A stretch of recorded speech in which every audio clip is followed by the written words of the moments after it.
এক মাস সিয়াম সাধনার পর ধর্মীয় আবহ ও আনন্দ উদ্দীপনার মধ্য দিয়ে ঈদ উল ফিতরের আনন্দ মেতেছে মুসলিম সম্প্রদায়। ঈদ মোবারক।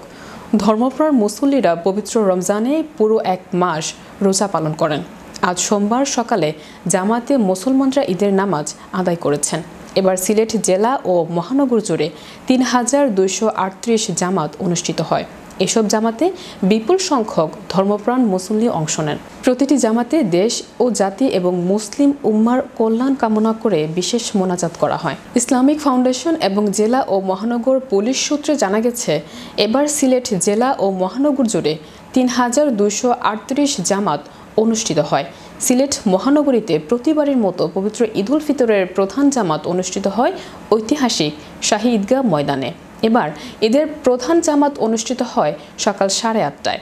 শাহী ঈদগাহ ঈদের জামাতে ইমামতি করেন সিলেট মহানগরের বন্দরবাজার কেন্দ্র জামে মসজিদের ইমাম ও খতিব মাওলানা মোস্তাক আহমেদ খান।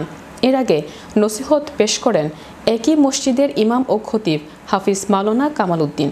এছাড়াও দরগায়ে হজরত শাহজালাল রহমাতুল্লাহ মাজার জামে মসজিদে ঈদের জামাত অনুষ্ঠিত হয় সকাল 8:30টায়।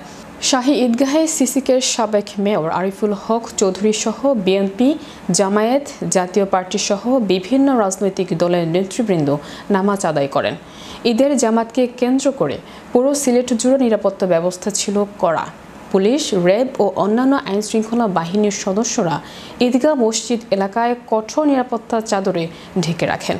মুসল্লিদের নির্বিঘ্নে নামাজ আদায়ের জন্য প্রবেশ ও বাইরের পথগুলোকে বিশেষ নজরদারি রাখা হয়।